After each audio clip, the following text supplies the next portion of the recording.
नमस्कार दोस्तों, स्वागत है आपका एक नए से वीडियो में। दोस्तों, जिस तरह से मेरे प्रीवियस वीडियोस जितने सारे हैं हमने आम के बारे में बताया है और ख़ासकर जिस भी चीज़ के बारे में मैंने रिकॉर्डिंग की है, आप सबका भरपूर सहयोग और प्यार मिला है। इसके लिए मैं आप लोगों का तहे दिल से शुक्रगुजार रहूँगा और बहुत बहुत धन्यवाद ज्ञापन प्रेषित करता हूँ मैं आप सब लोगों का। आप लोगों का सब साथ मिलता रहे इसी तरह से। आज का जो वीडियो है दोस्तों, एक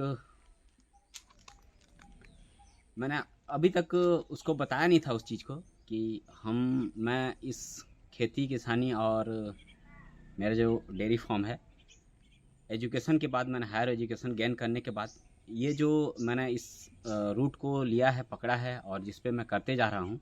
मैं चौथा पीढ़ी हूँ अपने परिवार का, जो कि एक खेती का जो पुराना पद्धति है, हम लोगों का तरीका है, तौर तरीका, उसी को हमने एक नए तरीके से आधुनिक संसाधनों के उपयोग के साथ किस तरह से मैं क्या चीज़ करता हूँ आपको बताऊंगा आज। हमारे जो आम के वीडियोस हैं और वो तो टाइम टू टाइम आते ही जाएंगे। इसके अलावा मेरा जो बेसिक काम है, जो मेरा मेन काम है, वो मैं आपको एक अपने तरीके से दिखाने की कोशिश करूँगा कि हम लोग जैविक खेती और परंपरागत खेती जिसको भी बोलते हैं हम, या प्राकृतिक खेती या ऑर्गेनिक अंग्रेजी में, उसको एक नए संसाधनों के साथ मतलब एक समझिए कि धान की कटाई मैक्सिमम 99% होती है हार्वेस्ट मशीन के थ्रू। तो हम लोग ही मशीन के थ्रू करते हैं, बट बाकी उसको काइंड ऑफ हैंड कटिंग, जो हाथ में कटिंग होती है, उसी तरीके से वो मशीन कटिंग करती है। इसके बाद उसका प्रोसेस कैसे होगा, उसके बाद जो हम मैन्युफैक्चरिंग करता हूँ मैं, जो आपको मिलेगा वो किस तरह से होगा, ये काइंड ऑफ एक तरीके से मैं आपको बताऊंगा। फिर वो डिटेल धीरे धीरे आते जाएगा उसके वीडियोस अगले, क्योंकि ये एक ही वीडियो में अपन बता नहीं सकते। ये धीरे धीरे जैसे वो प्रोसेस होते जाएगा मैं आपको बताते जाऊँगा, डालते जाऊँगा वीडियो। तो हो सकता है इस वीडियो में कुछ मेरी कोशिश है आपको एक अपना जो पुराना तरीका है वो आपको समझा सकूं, और हो सकता है यदि आप लोग इसमें इंटरेस्टेड रहें तो बेटर होगा हमारे इस इन्वायरमेंट के लिए, हमारे पूरे भारतवर्ष के लिए, यदि आप जागरूक हो सकें तो दोस्तों शुरू करते हैं आज का वीडियो। चलिए।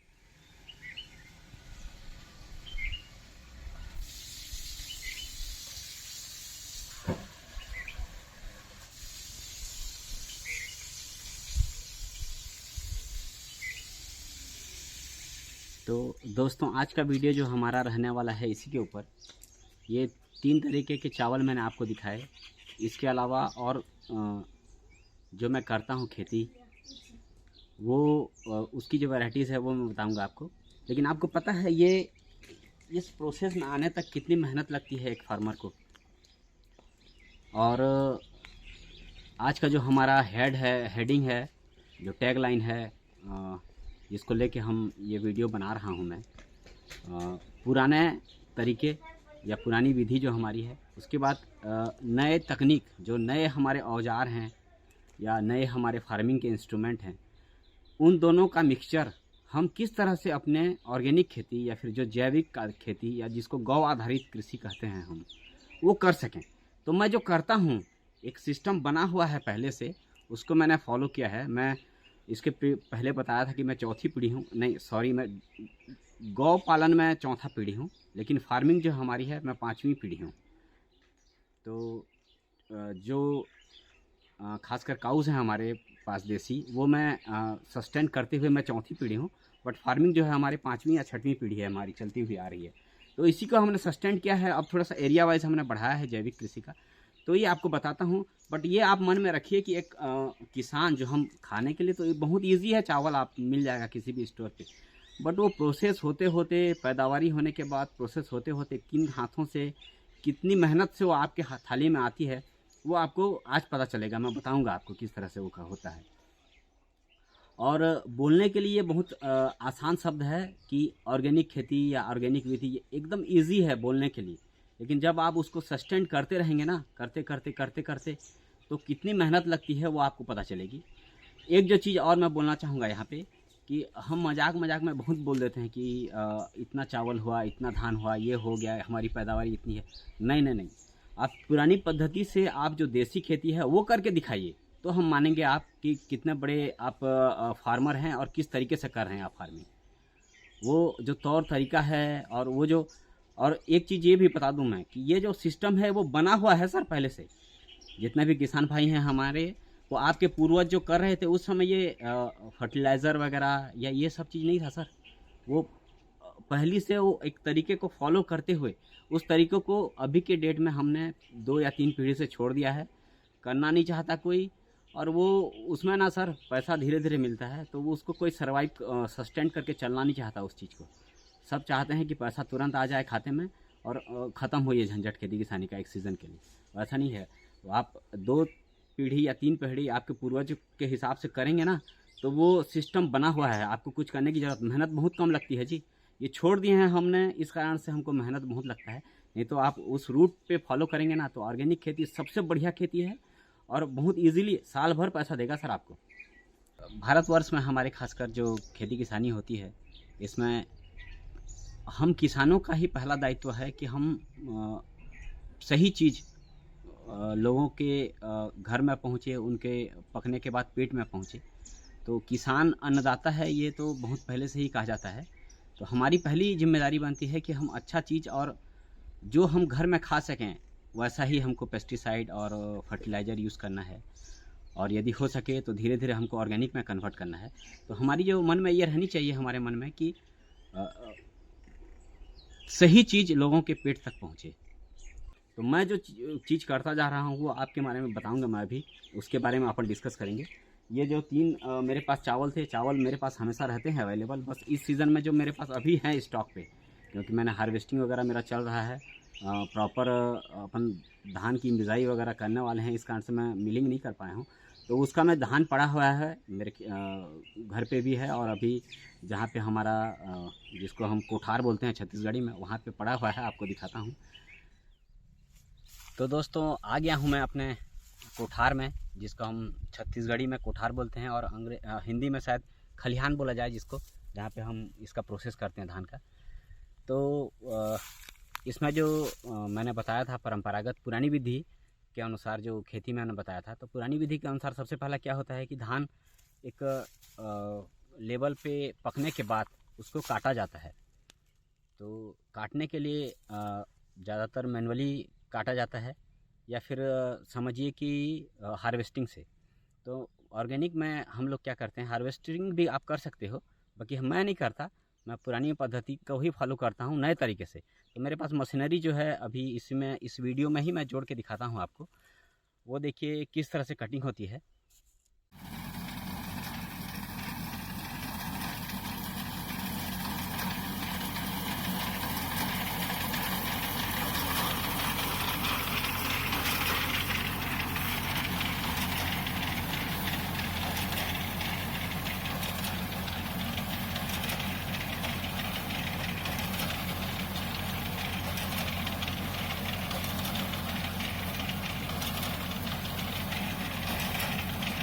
और इस तरह से कटिंग होने के बाद उसको हम लाके इस तरह से स्टोर करते हैं हमारे कोठार में।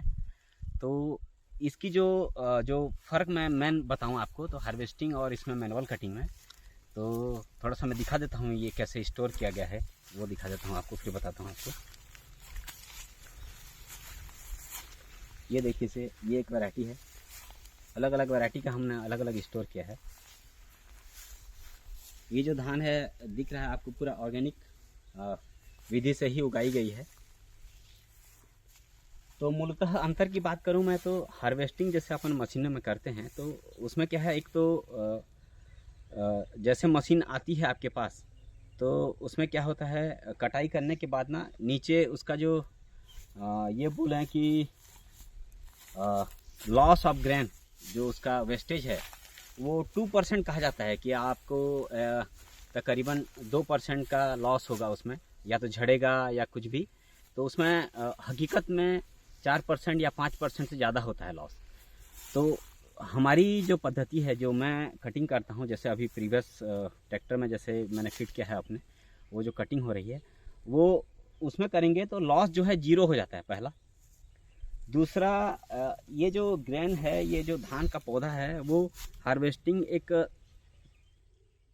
एक लिमिट के ऊपर से ही काटता है, 6 इंच या 8 इंच या 5 इंच से।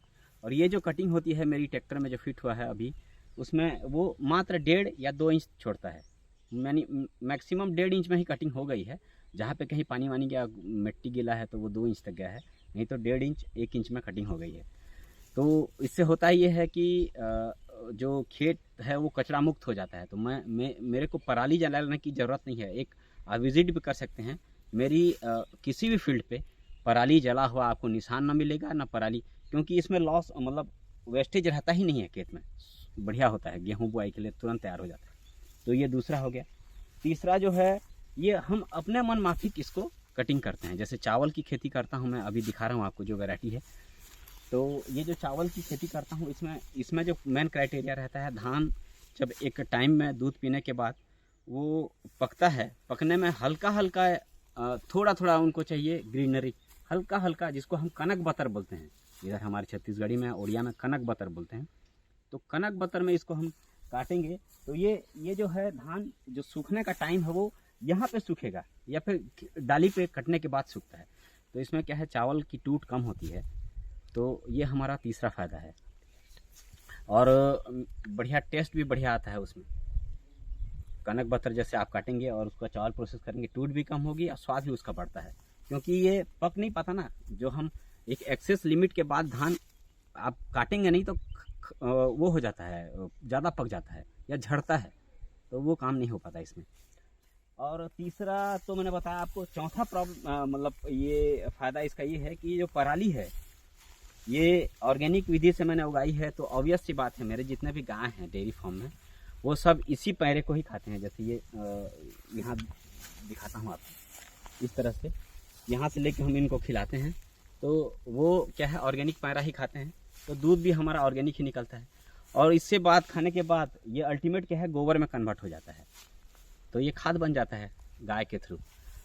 और यदि कहीं इसके नीचे का जो खाना नहीं बनता या सड़ जाता है नेक्स्ट ईयर, वो हमारे वो खाद काम आता है। हम वेजिटेबल्स में देते हैं, साग भाजी कुछ भी आप, जैसे ये टमाटर वगैरह हमने ऐसे ही लगा दिया है यहाँ। तो ये इसके प्रीवियस ईयर में यहाँ पे था ये, तो ये ऐसे ही हो जाता है। हमको खाद वाद डालने की ज़रूरत नहीं रहती। तो सबसे मैंने जो 4 पॉइंट बताए थे आपको, ये चारों हैं। तो इसका बड़ा फ़ायदा होता है हार्वेस्टिंग और इसमें मैनुअल कटिंग में। अब पुरानी विधि में ये कटिंग हो गई। अब इसका मैं स्टोरेज भी बताऊंगा आपको। प्रोसेस तो हम थ्रेसिंग के थ्रू करते हैं क्योंकि हमको पैरा चाहिए होता है। और एक जो चीज़ मैं और बताता हूँ, जो हार्वेस्टर से कटिंग होती है ना, वो पैरे को गाय खाना पसंद नहीं करते क्योंकि बहुत टुकड़ा हो जाता है। और उसको ला के आप स्टोर भी करोगे ना तो पानी गिरने के बाद सड़ जाता है। तो वो एक मेजर प्रॉब्लम क्रिएट करता है यदि आप डेयरी फार्मर हैं तो। और जैविक खेती के लिए सबसे ज़्यादा गोबर की खाद की ज़रूरत होती है। तो परंपरागत रूप से मैंने जैसे बताया था इसके पहले भी, मैं चौथी पीढ़ी हूँ सिर्फ गोपालन में हमारे घर में।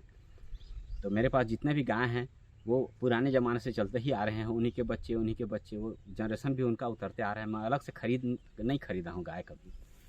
तो आपको एक थोड़ा सा ये बता दिया मैंने कटिंग का, ये एक पॉइंट है मेन इसका। अब इसको प्रोसेस करने के बाद क्या स्टोरेज है वो वीडियो में मैं आपको बता भी दूंगा कि भाई ऑर्गेनिक आप कर रहे हैं तो बस ये मान के चलिए कि आप ऑर्गेनिक खेती कर रहे हैं, खाद दे रहे हैं और दवाई ऑर्गेनिक दे रहे हैं, उससे नहीं होता ऑर्गेनिक भाई। आपको स्टोर भी ऑर्गेनिक, जो स्टोरेज है वो भी ऑर्गेनिक ही करना पड़ेगा। मेरा जो रजिस्ट्रेशन है वो एपीडा से है, जो सेंट्रल गवर्नमेंट की संस्था है ऑर्गेनिक अप्रूवल का। तो उसकी एजेंसी जो हमारे छत्तीसगढ़ में है वो, उसके थ्रू मेरा अप्रूवल है। तो हमको उनके जो क्या बोलते हैं प्रोटोकॉल्स हैं वो फॉलो करने पड़ते हैं। तो उनका स्ट्रिक्ट प्रोटोकॉल भी वही है कि स्टोरेज का आपको अलग अलग करना है। तो स्टोरेज के लिए मैं अलग से कोई मेहनत नहीं करता भाई साहब, ये भी बता देता हूँ। स्टोरेज के लिए हमको अलग से मेहनत करने की, वो जो हमारी डोकरा डोकरी पूर्वज बना के गए हैं वही सभी ऑर्गेनिक है, एक्स्ट्रा कुछ नहीं है।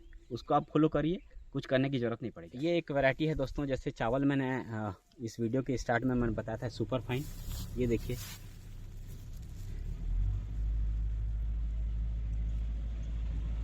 ये 125 से 130 दिन का धान है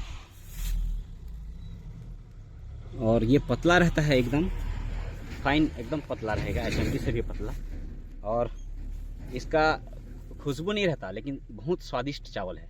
चावल स्वाद के लिए बहुत बढ़िया है, एकदम हल्का है। और इसका इस तरह से आएगा, दाना दिखा देता हूँ आपको।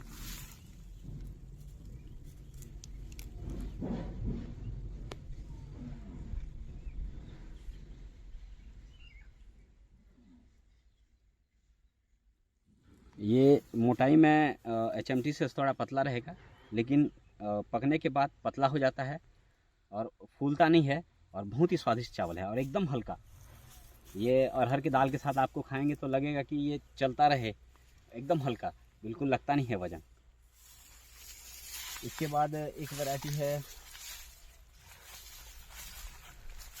सुपर फाइन के बाद मैं आपको दिखाना चाहूँगा दुबराज। ये दुबराज है।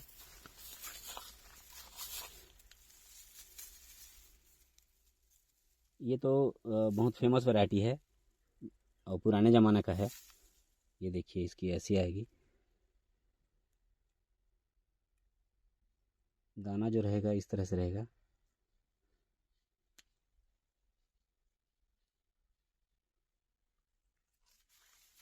ये जो कनक बतर में काटने का एक मेन फ़ायदा ये है कि ये बहुत धीरे धीरे पकता है। बढ़िया प्रोसेस के लिए बहुत बढ़िया चीज़ है ये। कटिंग थोड़ी सी जल्दी हो तो इनकी खाने में स्वादिष्ट रहता है, सुगंध रहता है इसमें, दाना थोड़ा सा मोटा रहेगा और खुशबू रहती है ज़बरदस्त। और ये भी तकरीबन वही 140 दिन का है और तकरीबन 6 से 7 एकड़ में मैंने लगाया था इसको। इसके बाद मैं आपको दिखाना चाहूँगा चिन्नौर। ये बालाघाट की हमारे वैरायटी है।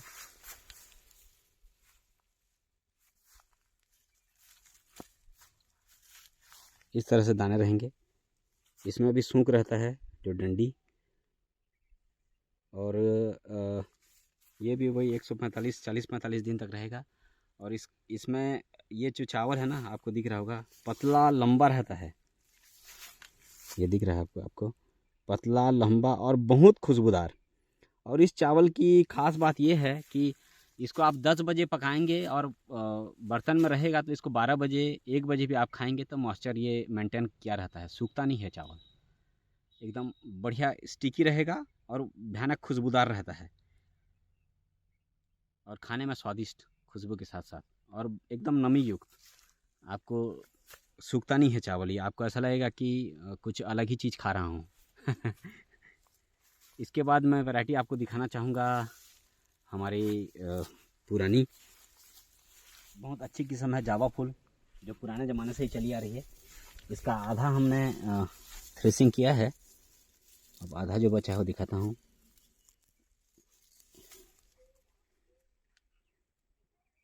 ये तो बहुत अलग अलग नामों से फेमस है अलग अलग हमारे रीजन में। हमारे यहाँ जावा फूल बोला जाता है इसको। इसके दाने छोटे छोटे रहते हैं और भयानक सुगंधित और स्वादिष्ट रहते हैं।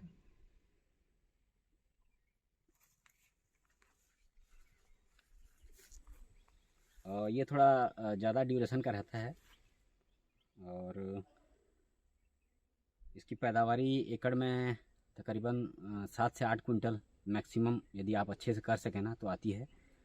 और ऑर्गेनिक में इसी तरह से सुपर फाइन का भी वही 15 कुंटल 16 कुंटल आएगा पैदावार एकड़ में। चिन्नौर का भी वही 15-16 कुंटल ही आता है। दुबराज का तकरीबन 18 कुंटल तक जाता है पैदावार 1 एकड़ में ऑर्गेनिक विधि से। और इसके बाद जावा फूल का वही 7-8 कुंटल। इसके बाद एक दो वैरायटी और है, आपको दिखाता हूँ, जो rarest of the rare variety है और भयानक सुंदर और खुशबूदार है।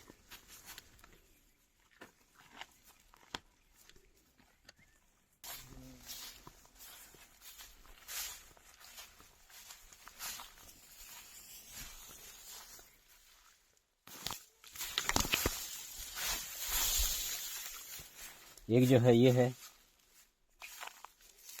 ये तो खेत में इतना सुंदर दिखता है कि बोलिए मत। सबसे सुंदर खेत रहता है ये, हरा रहता है ये डंठल इसका, और ये काला काला। इसका मैं स्क्रीनशॉट आपको इसी वीडियो में फ़ोटो में शेयर करूँगा।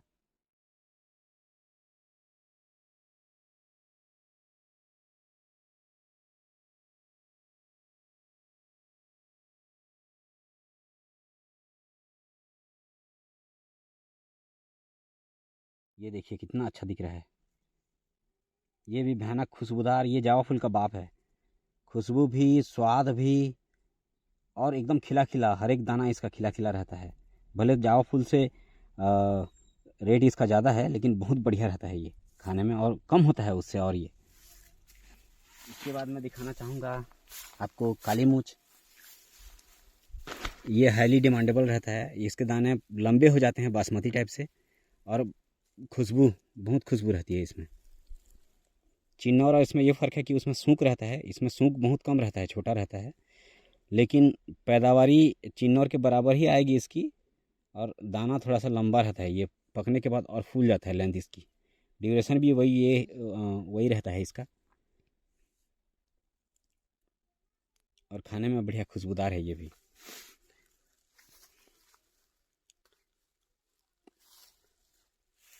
इसके बाद जो वैरायटी दिखाऊंगा दोस्तों, वो बहुत पुराना है, मतलब वो रिकॉर्डेड नहीं है, ना किसी गवर्नमेंट साइड में है, ना हमारे एग्रीकल्चर डिपार्टमेंट में है।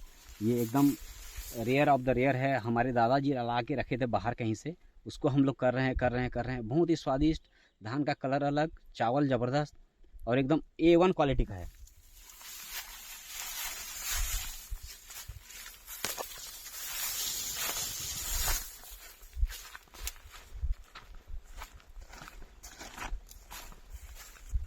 ये दिखता हूँ।